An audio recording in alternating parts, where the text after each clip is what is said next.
நம்மளாம் எனக்கு வயசு 40. ஒரு 18ல இருந்து 20 வயசு பொண்ணை பார்த்தா என்ன தோணும்?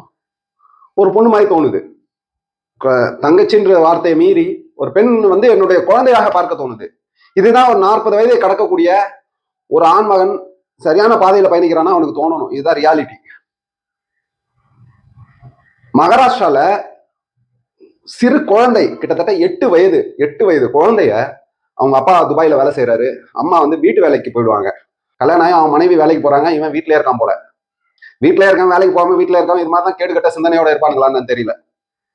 இந்த 8 வயது சிறுமியை பார்த்துட்டு என்ன தோணுச்சுன்னு தெரியல. அவனுக்கு 36 வயசு. 8 வயசுனா கிட்டத்தட்ட ஒரு குழந்தை 8 வயசுல இருக்கக்கூடிய குழந்தைய பார்க்கும்போது குழந்தைன்னு தான் தோணணும். அது தன்னுடைய பெண் போன்று தோன்றணும். இதுதான் ரியாலிட்டி. இதுதான் நல்ல மனுஷனுக்கு அடையாளம். பொறுக்கிங்க தான் ஒரு சிலர் இன்னமும் 60 வயசு 70 வயசு தொட்டதுக்கு அப்புறமா கூட சின்ன சின்ன பொண்ணுங்களை பார்த்தா அப்படியே சைட் அடிக்கிறது, அதுங்களுக்கு சொல்லு விடுறது, இந்த மாதிரி கேடுகட்ட புத்தியோட ஒரு சில பொறுக்கிங்க சுத்திட்டு தான் இருக்காங்க.